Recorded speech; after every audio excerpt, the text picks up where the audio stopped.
Hey, I'm Jen, and I love horror movies. I'm Mikey. I'm dead inside it. I also love horror movies. And we really like to torture our friend Todd because he hates horror movies. That I do. And that's why they call me the horror virgin. That's the only reason we call him that. That's no other reasons at all. None at all. Blanket. Whatever. So every week we take him through the encyclopedia of horror, the good, the bad, the ridiculously Jack Frosts. And then we make fun of it more or less. Or explain its deceptive feminism. Oh. Yeah, exactly. That's what I do. That's my thing. And I'm the funny one. Our episodes drop on Monday, so check us out.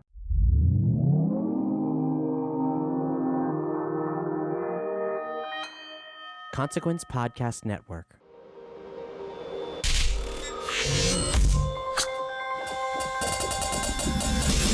Welcome to another edition of Kyle Meredith with the interview series presented by WFPK at WFPK.org, Consequence of Sound, and the Consequence Podcast Network.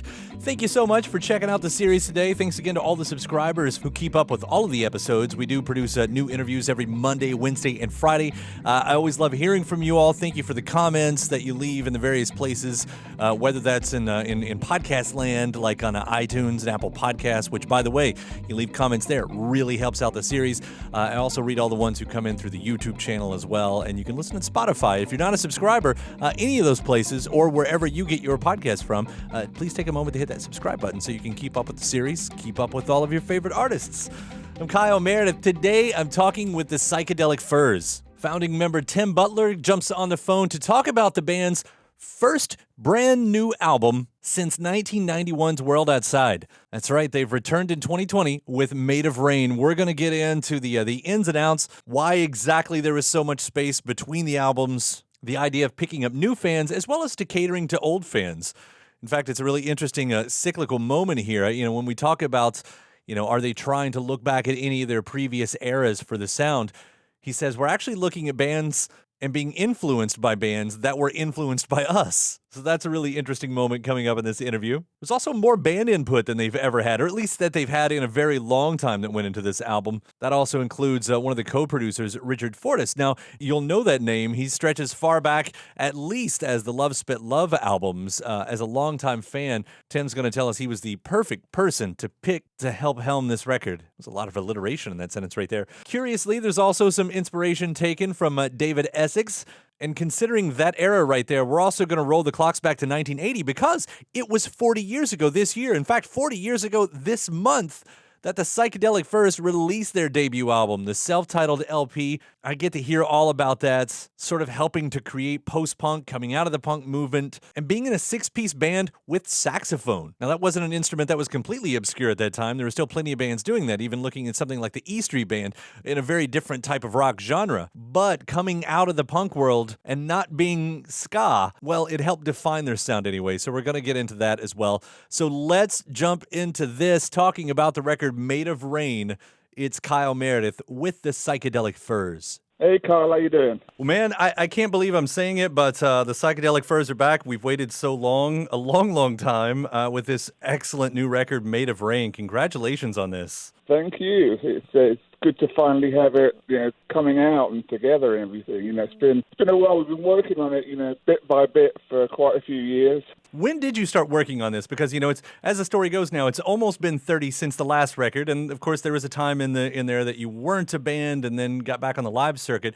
When did you first start talking about making a new record? Probably the early 2000s, shortly after we'd got back together. But we were a bit tentative about it because we wanted to make sure, that we still had the chemistry and things to say, music to make that would stand up to our past catalogue. And that's a long gestation period. I mean, was the entire time, was it a meticulous process? No, it's a long period because, as I said, we wanted to make sure that, all the songs were what we considered good enough to be on the 8th Furs album. And there was no pressure, and we had taken the break in the 90s because we sort of got sick and tired of the pressure of album tour, rehearse, write new songs, album tour, from record companies. So we were still a bit sort of shy about committing to a time frame or to that sort of thing.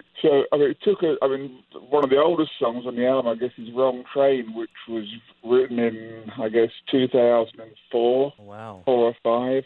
But actually, what's strange is we had a lot of songs, but most of the songs on the album came together, I guess, in the last 6 months before we started recording. It's funny how that happens.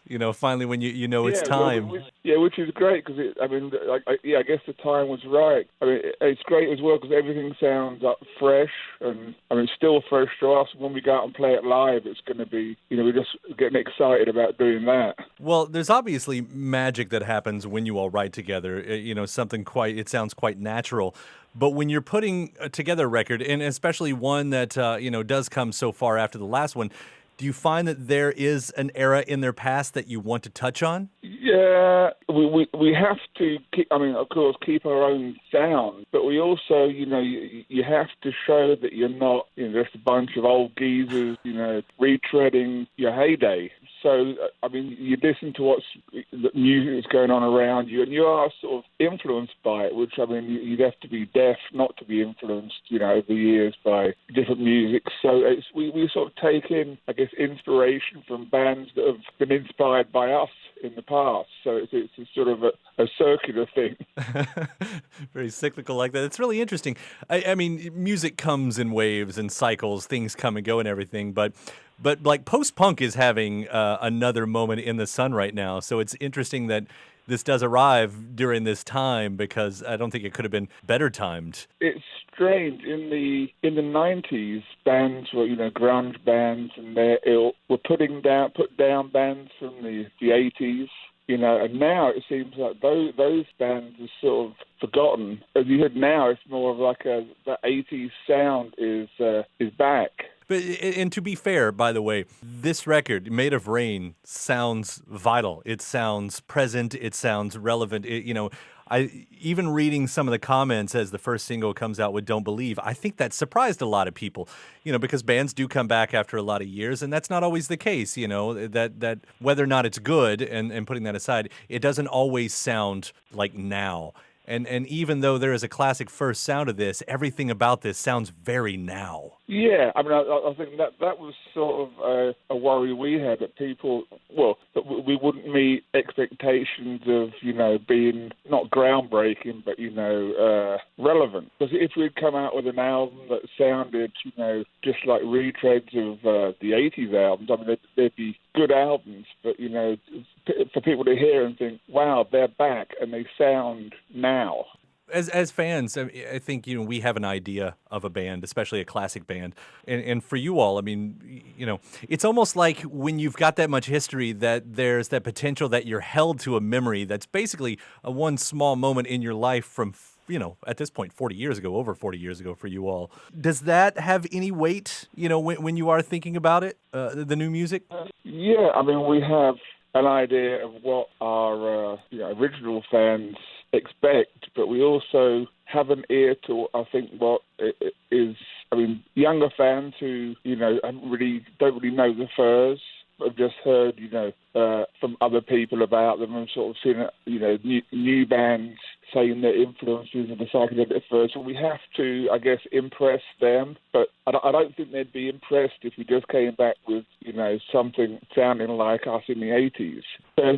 So it's like a bit of a tightrope walk to do an album that us, but, it's going to appeal to people now. Well, let's hear about some of the ins and outs of this, too, because I think I read somewhere that this one is maybe more of a band effort that some in the past have had. And if that's the case, what was the process this time around? Was it any different than the past? Yeah, for the last the last four Furs albums, it was pretty much, songwriting was Richard, myself, and John Ashton, who'd, trade, demo tapes and stuff. But on this album, we had everybody, like Rich, the new guitar player, and Paul Garisto was sent some ideas in. And so there's a lot more people having input, which made it easier. We have more things to choose from, which, for Richard, you send him an idea. If it doesn't immediately get him to think the lyrical idea or put him in a certain frame of mind, then, it's shelved for later. Not that he won't come back to it, but, he's very much into, if something grabs him immediately, he can write the lyrics in really short time. And using, you all used other family members. Richard Fortus, I think, is, one of the co-producers on this record, which of course goes back to also Love Spit Love. Was that just, bringing in other parts of the family? Or, why did you tap him to kind of also head the board? That was good. We've known Richard Fortus since he played in a band called Pale Divine, which supported the Furs on the World Outside tour, which was the last tour we did before taking the long break. And he was an old fan from early on in our career. So his idea of a perfect Furs album sort of helped us to handle a lot of the songs. If we probably, a lot of our songs could be described as being, sort of laid back, as we went along in our career. And he sort of pointed out, as a major fan, what the best part for him of the Furs was. And so that's how, and he even played guitar on a couple of tracks. So it sort of helped us to remember what we were originally about and what our original, sound was. And it was really cool working. As he said, it's like a sort of family. It's not, if you go in with a producer you don't really know, it takes a while to sort of get at ease. But with Richard, it was like immediately, we've known him for so long. So it was a very pleasurable experience. With what you all are doing here, there's so many interesting sounds throughout this record. I'll bring up Come All You Faithful. That's there's a lot of interesting layers to that song right there, just picking one out of the pile, too. How did that one come about? That one, as you're talking about other people putting in ideas, that came from Rich Good, the, new guitar player. He's been with us for like 11 years. But that was one of his ideas. I think Richard immediately liked the vibe of it. He thought the vibe of it. I don't know if you've ever heard of a David Essex song called Lamplight. Oh, right, yeah. Where it has that really menacing, that sort of sinister, menacing sound, which immediately was what, as I was saying, got Richard into the vibe of it and which direction he was going to go lyrically.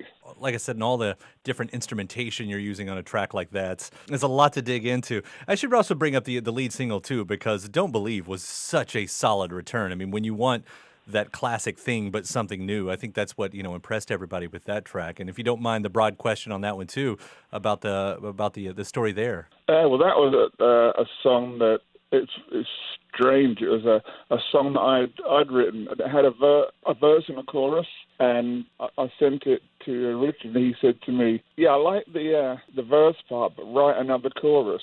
So I was beavering away, writing a different riff, the chorus. But we got to the studio and just started playing the verse riff, and it was like, well, that's all you need, that's it.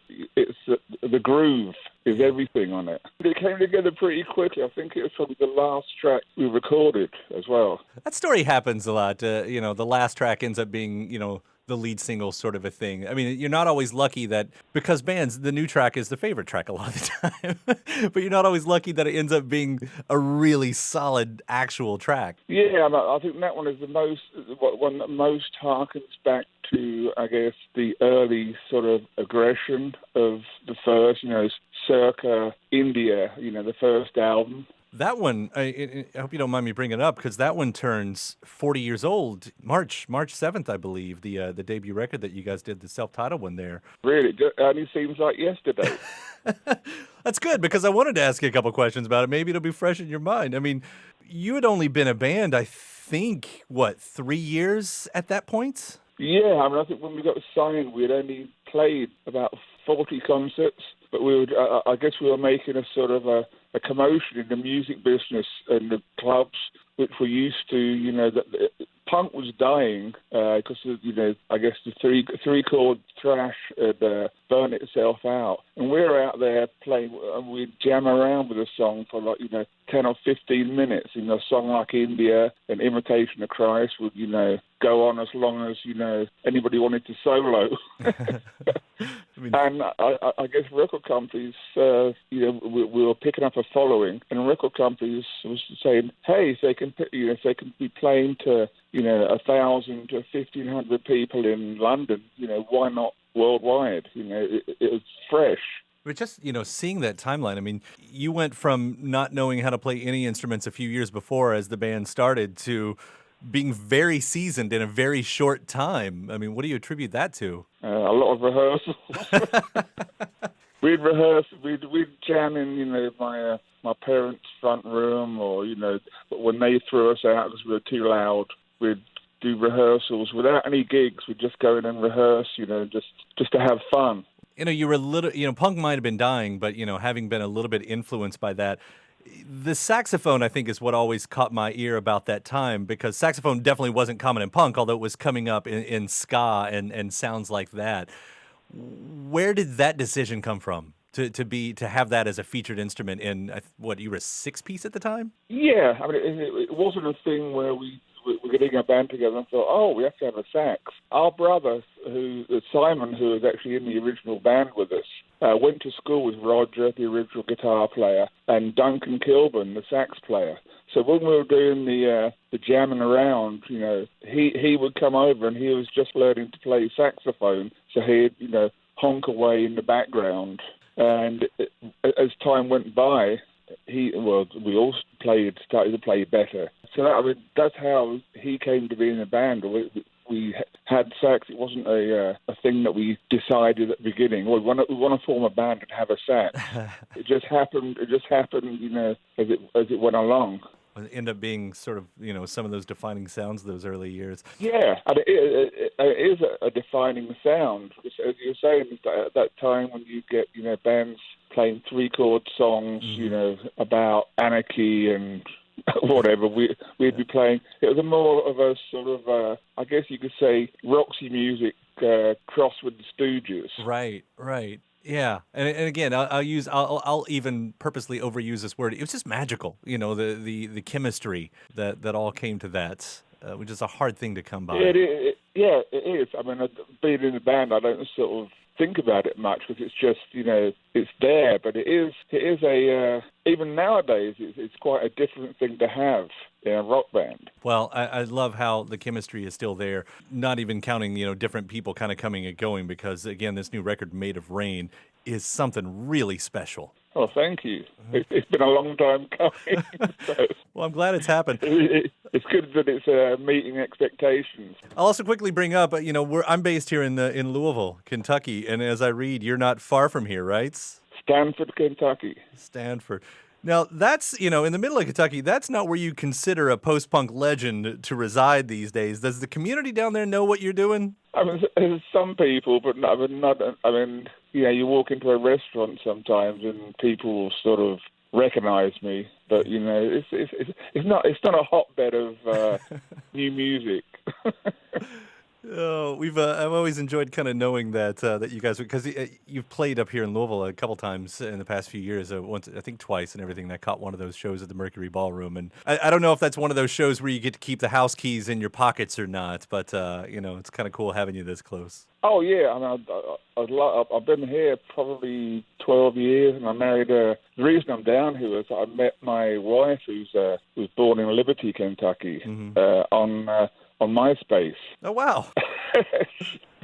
She's after a few months of me flying down here to see her, and her flying up to where I was living in South Jersey at the time. She said, "Well, why don't you come down? You're not tied down to any particular city because of your job. Why don't you come down and move in with me?" So here I am, moved down here. It's a different place. I love it because it's for years I lived on Manhattan Island. and I know it's the city that never sleeps.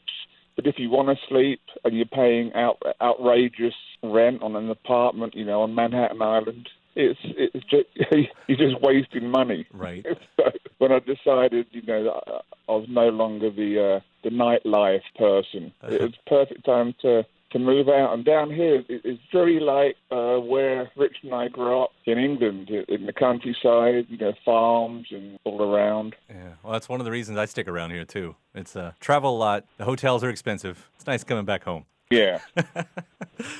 No place like home. Yeah, Tim, it's been such a pleasure and really an honor to talk to you. Thank you so much for taking the time today. The new Psychedelic Furs album, Made of Rain, I love it. So I'm absolutely so happy that you guys are still doing this after all this time. Well, thank you, and it makes it to hear that makes it worthwhile having done it. It was a pleasure talking to you. Take care, man. Thanks, Kyle. You too. All right, bye. Bye. Huge thing, Tim Butler.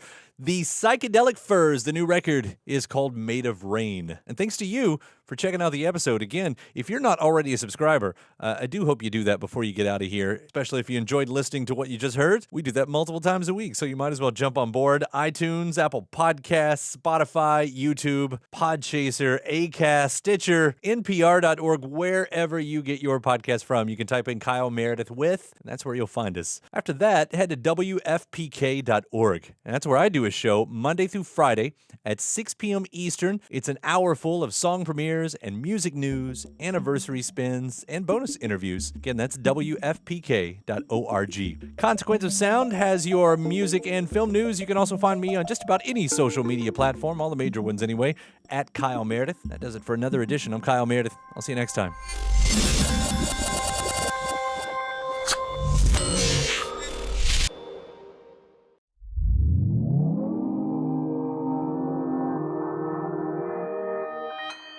Consequence Podcast Network. It's easy to hear your favorite artist on WFPK from wherever you are.